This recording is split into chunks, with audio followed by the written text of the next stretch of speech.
Welcome to Proof Live, where booze brands in the right hands.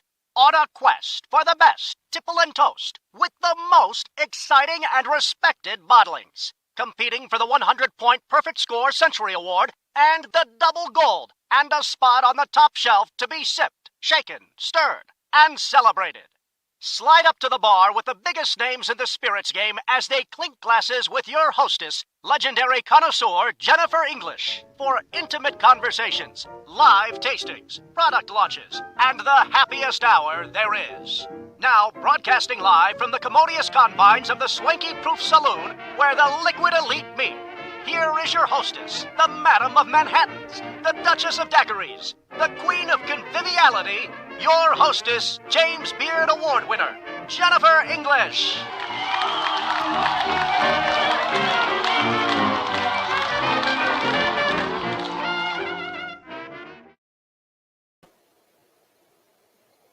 Hello, everybody, and welcome. I am so excited because we're going to slip into a little Bajan spirit today. One of my favorite places on the planet is Barbados, part of the ABC Islands, where the warmth of the sun and the soul and spirit and hospitality of the people make it one of the greatest islands to visit at any time of year, and certainly one of my all-time favorite places to spend spring break at.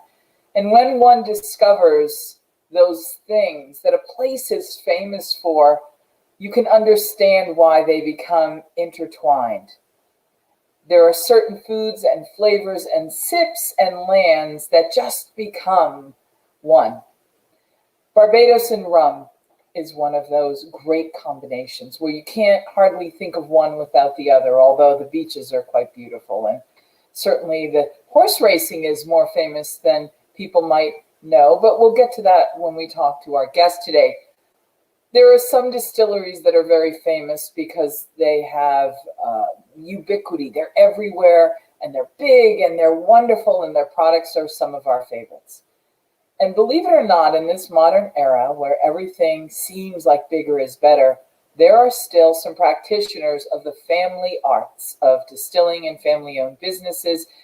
Today, we're going to talk to Gayle Seale, whose family-owned distillery is one of the best in the world at doing what they do. It's not just that they produce rum, but they produce one of the world's great beloved rums. And I will tell you that as the Duchess of Daiquiris, I'm thrilled to welcome her today. Gayle, welcome. Gayle, how are you? I'm good. How are you? Welcome to Proof Live. I'm so thrilled to have you on. You're wearing your Daiquiri Queen t-shirt. Yep.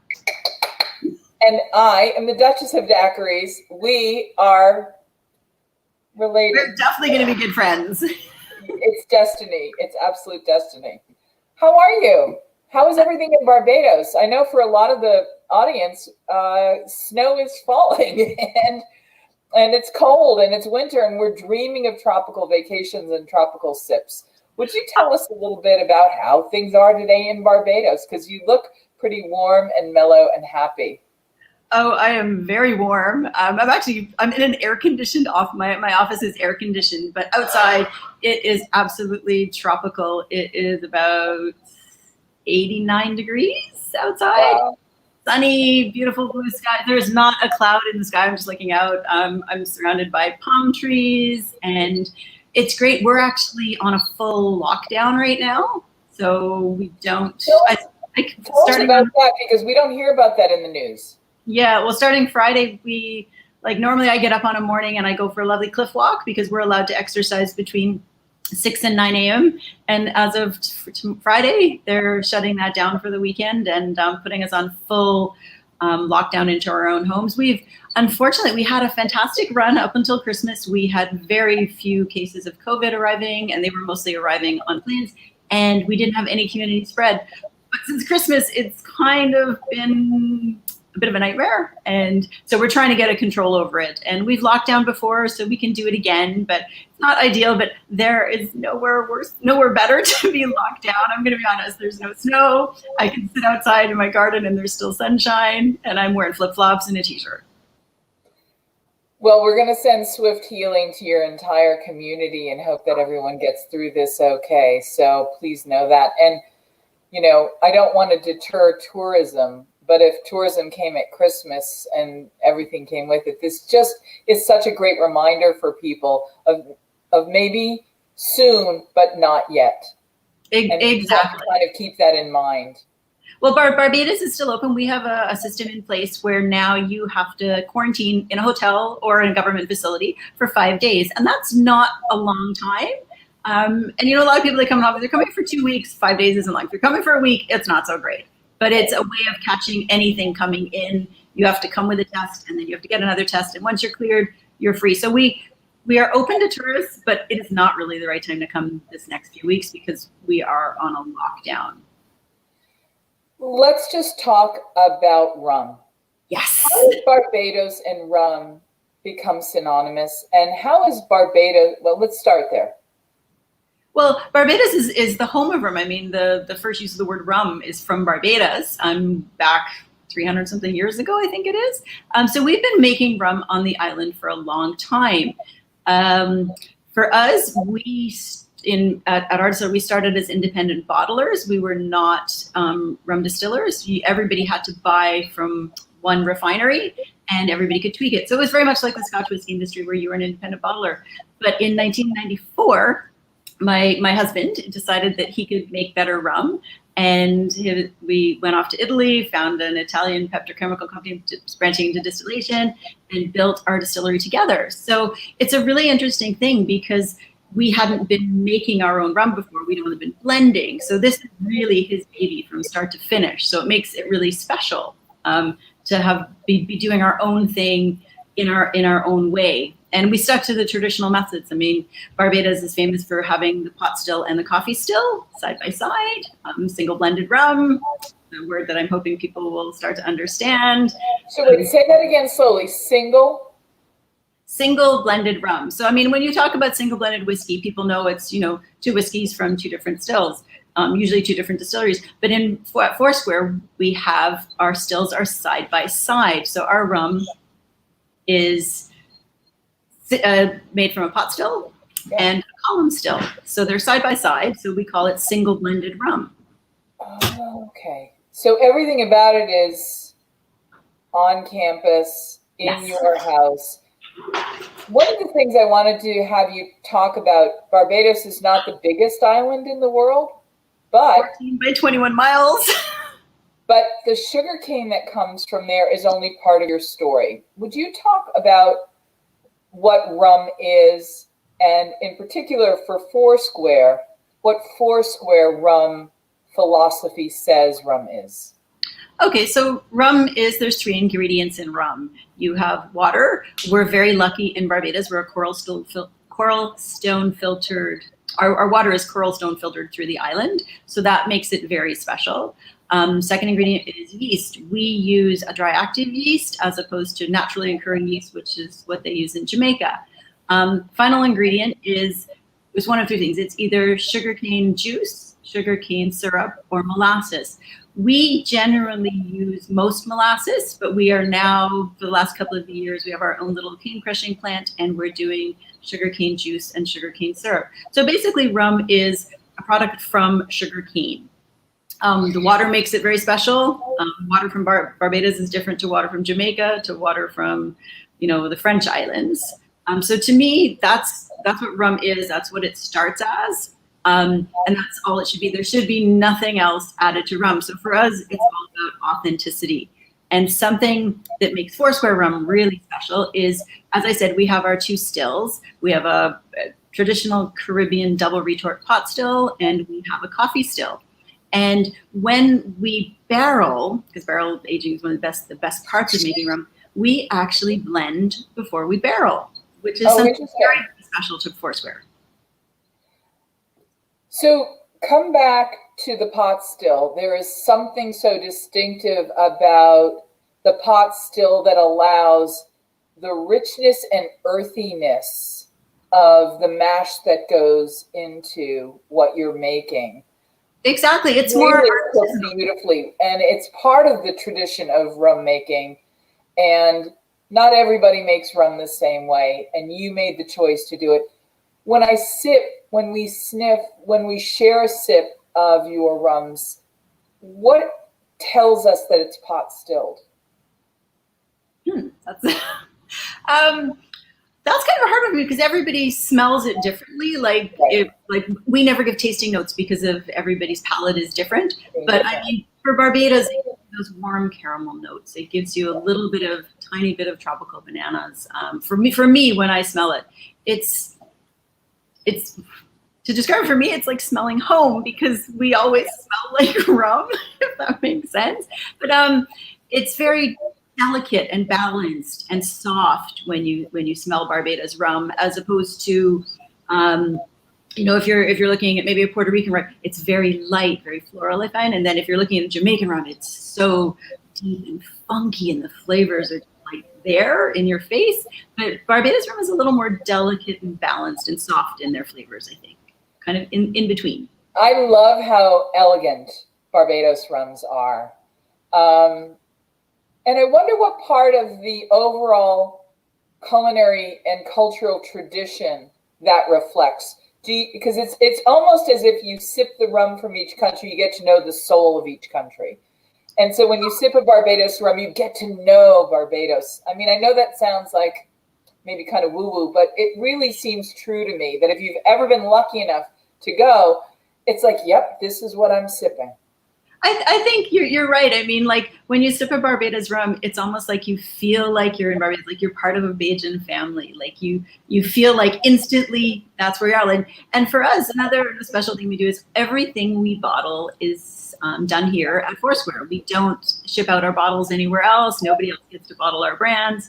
And it's something really special so that our product, no matter where you are in the world, tastes exactly the same. It has the same quality control. Because some products in different spirits are bottled in different countries for the particular palate of a country, where for us, we bottle Barbados rum in Barbados and ship it out. So wherever you are in the world, it should always taste exactly the same as if you were right here. Do you happen to have a bottle with you? Oh gosh. It's okay. I like under my desk. I've got. So let's talk about Dourly's rum.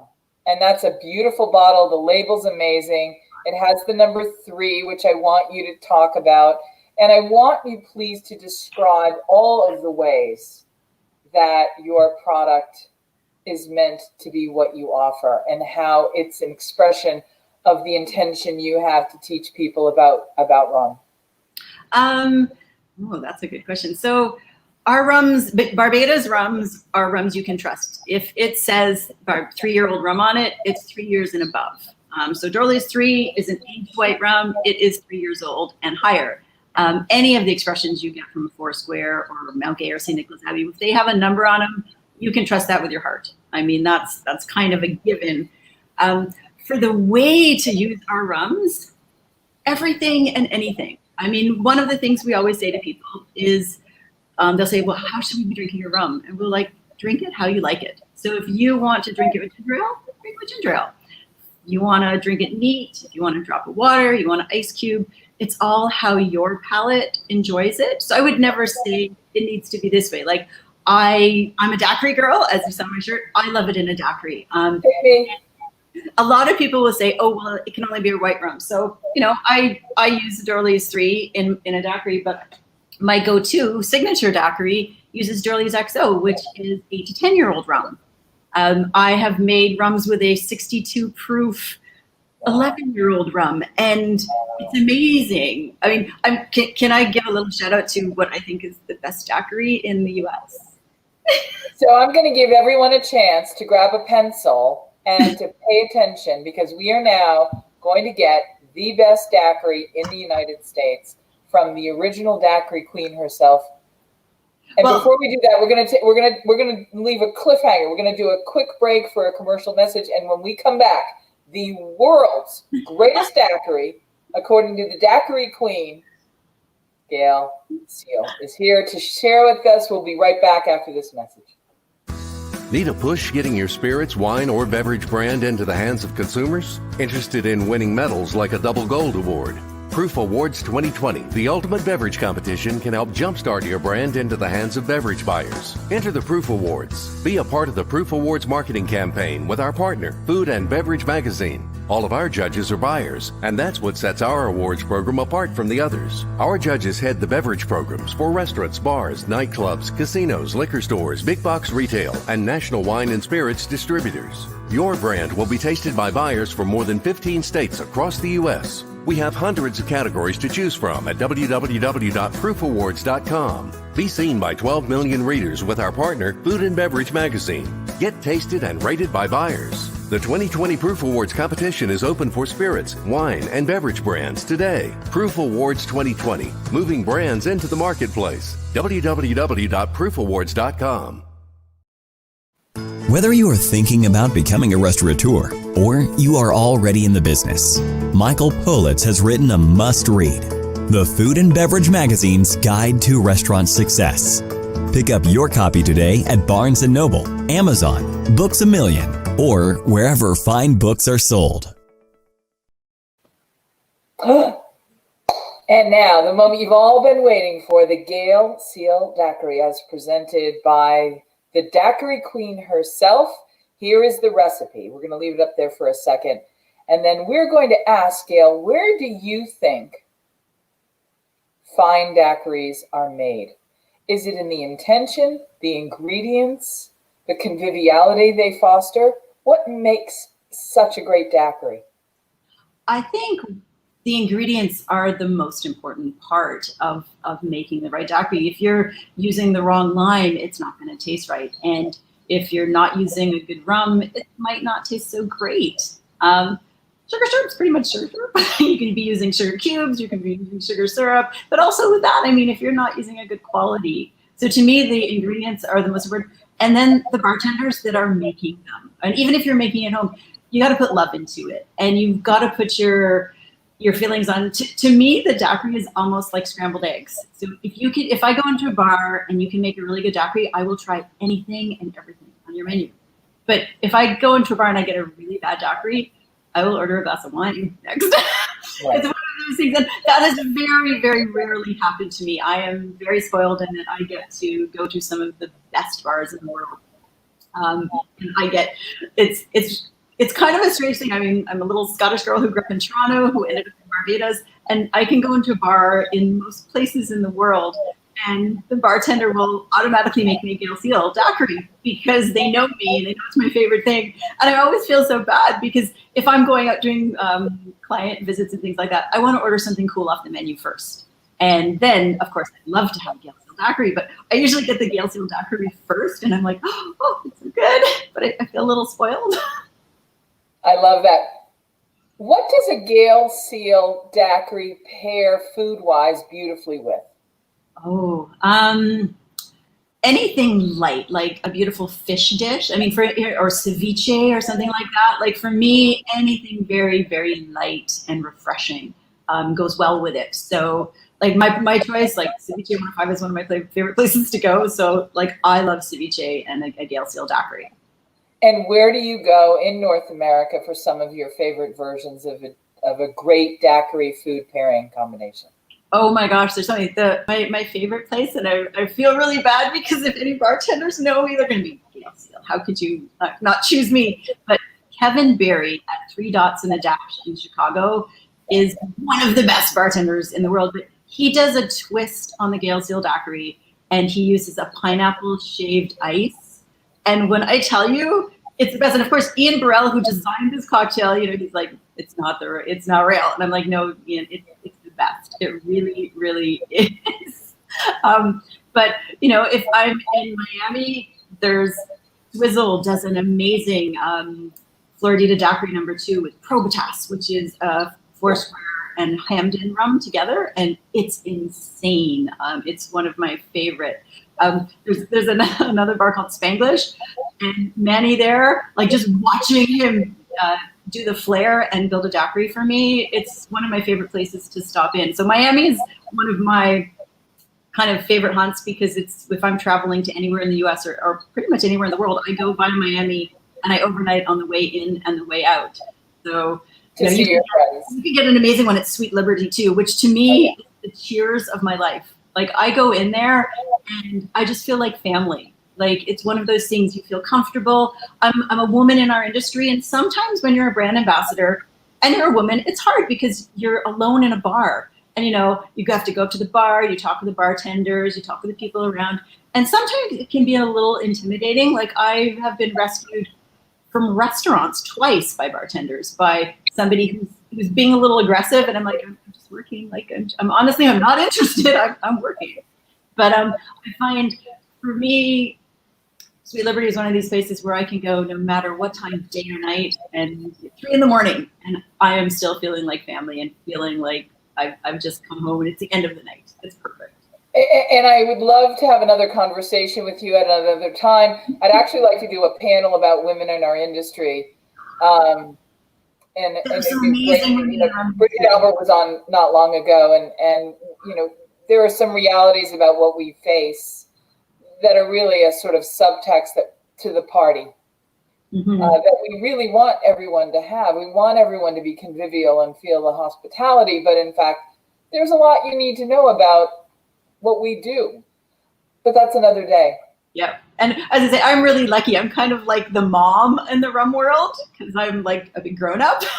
So I get a little more special treatment by all the guys out there, all the guys. You and I, and they call me Mama J on the Clubhouse room that we're on. You and I are very similarly situated in many respects because this is just so naturally what comes from us, right? So, I mean, it's what a privilege for both. I mean, I'll speak for me, but what a privilege. Me 100% privileged too. Yeah. Let's talk about the fact that you just mentioned some names, some Tales of the Cocktail Spirit Award winner nominee, some of the best early bars that were part of the mixology craft cocktail movement that has now swept the world. And you mentioned one of my all-time favorite people, Ian. Would you talk a little bit about that remarkable cousin Ian? Because he's just a beloved figure in our world. To me, Ian Burrell, and I feel kind of bad because I'm missing, he's doing a talk on brand ambassadors right now. Oh, is he? Ian Burrell is one of the most amazing human beings on this earth. I consider him like my little brother.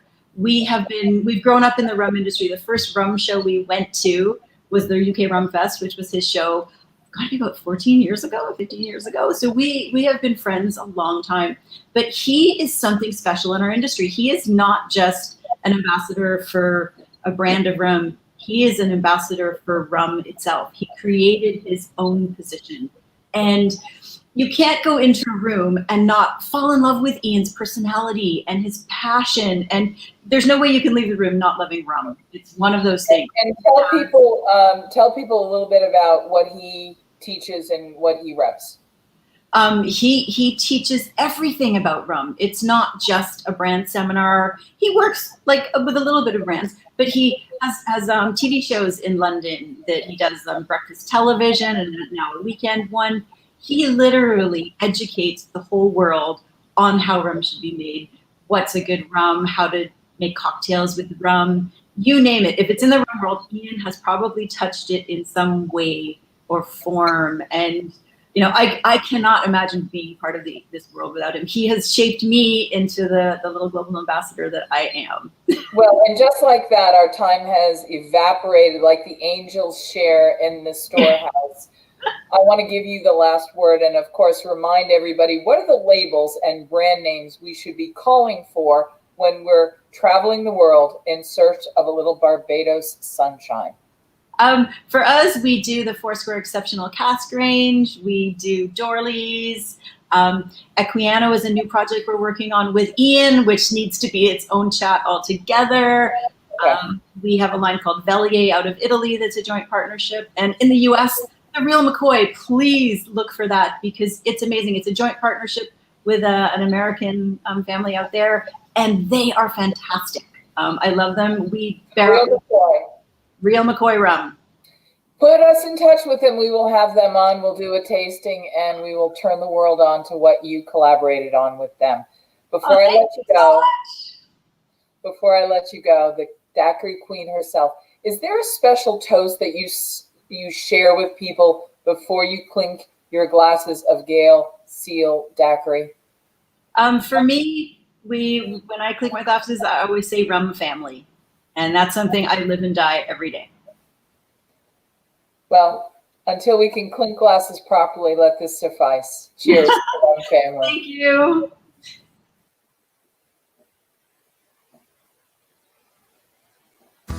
Need a push getting your spirits, wine, or beverage brand into the hands of consumers? Interested in winning medals like a double gold award? Proof Awards 2020, the ultimate beverage competition, can help jumpstart your brand into the hands of beverage buyers. Enter the Proof Awards. Be a part of the Proof Awards marketing campaign with our partner, Food and Beverage Magazine. All of our judges are buyers, and that's what sets our awards program apart from the others. Our judges head the beverage programs for restaurants, bars, nightclubs, casinos, liquor stores, big box retail, and national wine and spirits distributors. Your brand will be tasted by buyers from more than 15 states across the U.S. We have hundreds of categories to choose from at www.proofawards.com. Be seen by 12 million readers with our partner, Food and Beverage Magazine. Get tasted and rated by buyers. The 2020 Proof Awards competition is open for spirits, wine, and beverage brands today. Proof Awards 2020, moving brands into the marketplace. www.proofawards.com.